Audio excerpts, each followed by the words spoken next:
अस्सलाम वालेकुम, hello everyone, welcome back to my channel. I hope कि मेरी यूट्यूब फैमिली बिल्कुल ठीक ठाक होगी। अल्हम्दुलिल्लाह मैं भी बिल्कुल ठीक हूँ।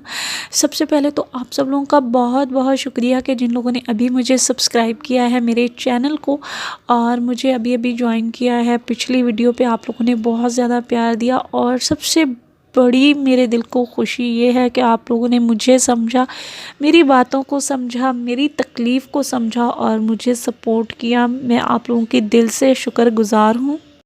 यहाँ पे मैं कुछ लोगों के नाम लेना चाहूँगी जिन लोगों ने मुझे बहुत ज़्यादा सपोर्ट किया है और मेरी बातों को समझा है।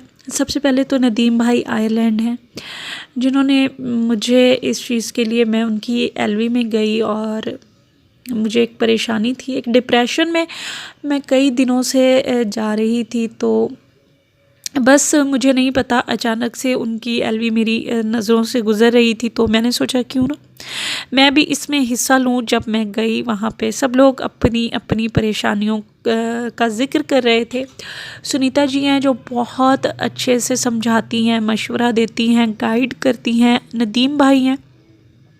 तो पता नहीं क्यों मेरे दिल में ख़्याल आया कि मैं जो हूँ वो एलवी में बात करूँ। मैं अपनी ये वाली जो बात है ना, जो आज मेरे दिल में इतना बड़ा बोझ है, वो मैं बात करूँ। तो मैंने एलवी में वो अपनी परेशानी ज़ाहिर की, क्योंकि मैं उसकी वजह से बहुत ज़्यादा डिप्रेशन में आ गई थी। और परेशानी मुझे ये थी कि मैंने अपने बेटे की स्टोरी अपने चैनल पे शेयर की हुई है, क्योंकि अगर फिर से मैं यहाँ पे शेयर करूँगी, एक तो मुझे बहुत ज़्यादा तकलीफ़ होती है, दूसरा ये है कि फिर मेरी तबीयत बहुत ज़्यादा डाउन हो जाती है, मेरा बीपी बहुत ज़्यादा शूट कर जाता है और फिर मुझे काफ़ी दिन खुद को लग जाते हैं संभालते संभालते। तो वो वाली जो लिंक है ना, मैं डिस्क्रिप्शन में दे दूँगी, जिसको भी जानना हो कि मेरे बेटे को क्या हुआ, क्या परेशानी थी, वहाँ से वो मैं नहीं बताऊँगी, बस आप लोग उधर से देख लीजिएगा। मैं बात वहाँ से स्टार्ट करूँगी कि जब उसकी डेथ हो गई और हम पाकिस्तान आ गए वापस, अपने बेटे को मैं लेके वापस आ गई और उसके बाद मुझे होश नहीं रहा। तकरीबन चौथा दिन था जब मेरी सास और जितने भी घर वाले थे, सब लोगों ने ये बातें करना स्टार्ट कर दी कि मेरे गलत फ़ैसलों की वजह से मेरे बच्चे की जान चली गई है। तो मेरे हस्बैंड भी इसी बात के ऊपर थे कि मैं जो हूँ, मैंने गलत फ़ैसला लिया।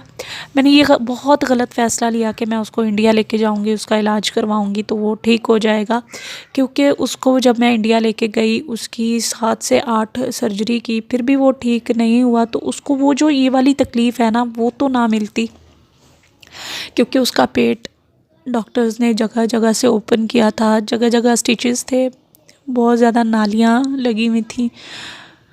तो बहुत घर वालों का एक तरह से बहुत ज़्यादा मुझ पे प्रेशर था इस चीज़ का, लड़ाई झगड़ा। और जितने भी मोहल्ले की औरतें आती, क्योंकि आप लोग देख सकते हैं ये बिल्कुल देहात है। देहात में ऐसा नहीं होता जैसे लोग शहरों में रहते हैं, ऐसा नहीं होता। देहात में सब लोग एक ख़ानदान की तरह रहते हैं, सब लोग एक दूसरे के दुख सुख में एक दूसरे के साथ होते हैं। तो जब वो लोग सुबह शाम हर वक्त ही आते, औरतें आती, पूरे के पूरे टोला का टोला, मतलब 6-7 औरतें इकट्ठी होके आती और मुझे वो यही कहती हैं कि बेटा तू ना लेके जाती, तुम लेके गई उसको ये हुआ, तुम लेके गई उसको तुमने तकलीफ़ दी। तो इस तरह से मैं बहुत ज़्यादा कर्ब में आ जाती। तो और मेरा मैका भी यहाँ पे नहीं था। मेरी अम्मी जो हैं वो सऊदी अरब में रहती हैं और मेरे 3 भाई हैं अल्हम्दुलिल्लाह, और वो अपनी अपनी फैमिली के साथ कराची में रहते हैं। तो इस टाइम पे मेरे पास मेरा कोई अपना नहीं था। ससुराल वाले थे, वो भी अपने थे, लेकिन अपने बहुत इस तरह की बातें कर रहे थे। तो मुस्तफ़ा की डेथ को अभी 15 दिन ही गुज़रे थे, तो मैंने फ़ैसला किया कि अब मुझे यहाँ पे नहीं रहना। मैंने यहाँ पे बिल्कुल नहीं रहना ससुराल में, क्योंकि एक तो मैं उसी रूम में, मुस्तफ़ा की बहुत सारी यादें हैं, उसके खिलौने, उसके बिस्तर, उसके कपड़े, उसकी हर एक चीज़ देख देख के मैं बहुत ज़्यादा तकलीफ़ से गुज़र रही थी। और दूसरा, जिस गांव में मैं रहती हूँ वहीं पे ही बिल्कुल जैसे 125 घरों पे वो गांव बना हुआ है, 125 घर हैं उस गांव के अंदर। तो वहाँ पे एक छोटा सा कब्रिस्तान भी है, वो भी बिल्कुल ही हमारे घर के पास है जहाँ पे मुस्तफ़ा। तो फिर मैं जब भी मेरा दिल करता उसको उससे बातें करने को तो मैं उठ के चली जाती उस कब्रिस्तान में, बैठ के घंटों घंटों उसके साथ बातें करती। तो वो भी बहुत तकलीफ़ वाला अमल होता कि जब मैं वापस घर को आती तो मेरा बिल्कुल भी दिल नहीं करता कि मैं घर वापस आऊँ। मेरा दिल करता कि मैं सुबह शाम रात यहीं कब्रिस्तान में बैठी रहूँ। और फिर ऊपर से वो जो सारी बातें थी ससुराल वालों की, मोहल्ले वालों की, गाँव वालों की, वो मुझसे बर्दाश्त नहीं हो रही थी। कोई भी मेरी एफ़र्ट्स नहीं देख रहा था, कोई भी इस टाइम पे ये नहीं देख रहा था कि मैं कितनी तकलीफ़ से गुज़र के गई थी, मैंने क्या कुछ किया। बस उनको ये था कि मेरा एक गलत फ़ैसला मेरे बच्चे की जान ले गया। बीमार तो वो पहले ही था, लेकिन उसको इतनी तकलीफ़ें नहीं आनी चाहिए थी, उनका ये कहना था। खैर मैंने फ़ैसला किया कि अब मैं अलग हो जाऊंगी और अपनी बच्चियों को इस जहालत से मैंने निकालना है। यहाँ बहुत ज़्यादा जहालत है, लोग नहीं समझते हैं। और ना तो इस गांव में स्कूल है, ना ही एक हॉस्पिटल है, क्योंकि मुस्तफ़ा बहुत ज़्यादा बीमार रहता था। उसको हॉस्पिटल लेके जाते जाते कभी भी उसको खून की वॉमिट आ जाती थी, तो फिर उसको लेके जाते जाते 1 घंटा लग जाता था हॉस्पिटल। और बच्चों के साथ भी ऐसा था कि कभी उनको फ़ीवर हो जाता है या कुछ हो जाता है तो फिर मैं हॉस्पिटल भी नहीं लेके जा सकती थी। तो मैंने बहुत मुश्किल से ये फ़ैसला लिया कि मैं अब इस घर में नहीं रहूँगी और मैं थोड़ा सा उस गांव के पास ही एक शहर लगता है वहाँ पे शिफ्ट हुई, जहाँ पे एक स्कूल है। ये भी कोई इतना बड़ा शहर नहीं है, लेकिन यहाँ पे स्कूल भी है और 1-2 क्लिनिक भी हैं जहाँ पे डॉक्टर्स होते हैं। यहाँ पे आ गई और यहाँ पे आने के बाद क्योंकि हस्बैंड की जॉब भी जा चुकी थी और अब हस्बैंड की सिर्फ जो सैलरी बनती थी वो 20,000 थी और 20,000 में मैंने घर का रेंट भी देना होता था, जो कि घर मैंने यहाँ पे आके जिस घर में मैं रहती हूँ वो भी रेंट पे था। बहुत ज़्यादा मुश्किलात देखी हैं, बहुत ज़्यादा। अब मेरे सर पे वो सारे कर्ज़े भी थे जब मैं इंडिया गई थी और मैंने काफ़ी सारे लोगों से कर्ज़ भी लिया हुआ था और कुछ भी मेरे पास नहीं था।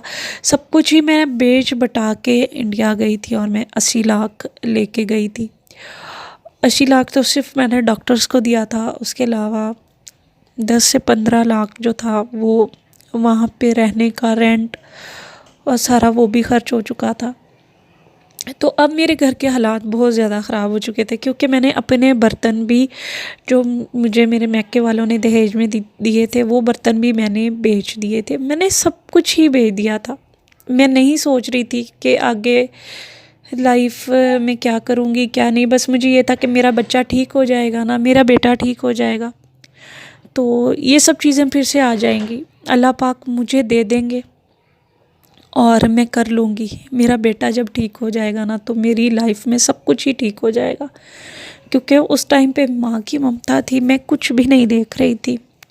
अब जो है बहुत मुश्किल हो गई थी ज़िंदगी, क्योंकि कहना तो आसान है लेकिन इसको बहुत मुश्किल होता है मैनेज करना हर एक चीज़ को। कुछ भी नहीं था और बस सिर्फ 20,000 रुपये महीने के अपने बच्चों को भी पढ़ा रही हूँ। अल्हम्दुलिल्लाह 2 बेटियाँ हैं, स्कूल जाती हैं।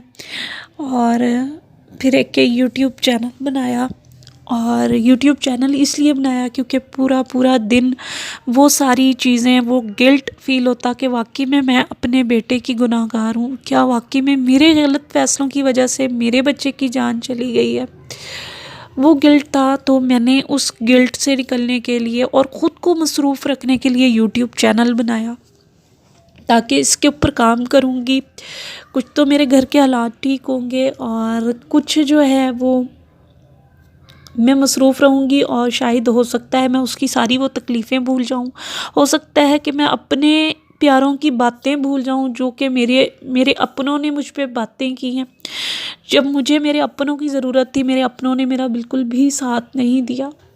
और जब मेरा बेटा अगर बच जाता तो शायद यही अपने मुझ पर फ़ख्र भी करते, लेकिन मेरा बेटा नहीं बचा तो वही अपने मुझे बातें सुना रहे थे।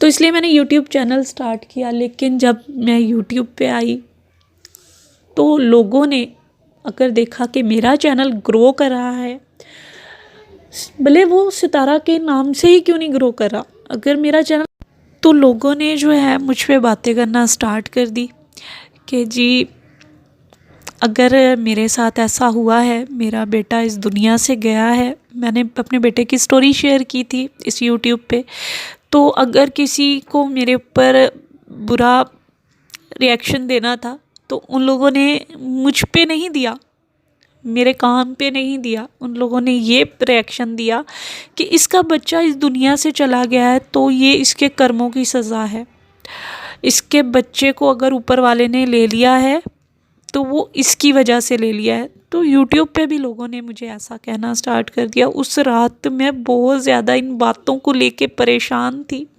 अभी तक वो पोस्ट पड़ी हुई है। वो औरत किसी भी मज़हब से ताल्लुक़ नहीं रखती जिस औरत ने इस तरह की बात की है, क्योंकि इंडिया से काफ़ी लोग हैं जो मुझे सपोर्ट कर रहे हैं। शकू हरियाणवी हैं जो मुझे बहुत ज़्यादा सपोर्ट कर रही हैं, बहुत ज़्यादा प्यार दे रही हैं। मीनाक्षी इंडियन यूट्यूबर हैं जो मुझे बहुत ज़्यादा सपोर्ट कर रही हैं और मेरे लिए वीडियोस भी बनाई हैं उन्होंने। और ब्यूटी फैशन आल के नाम से एक चैनल है, वो पाकिस्तानी यूट्यूबर हैं, उन्होंने मुझे बहुत ज़्यादा सपोर्ट किया है, बहुत ज़्यादा हर वक्त मुझे मोटिवेट किया है और मुझे हर वक्त दिलासा देती रही हैं कि आप हार ना माने, इंशाल्लाह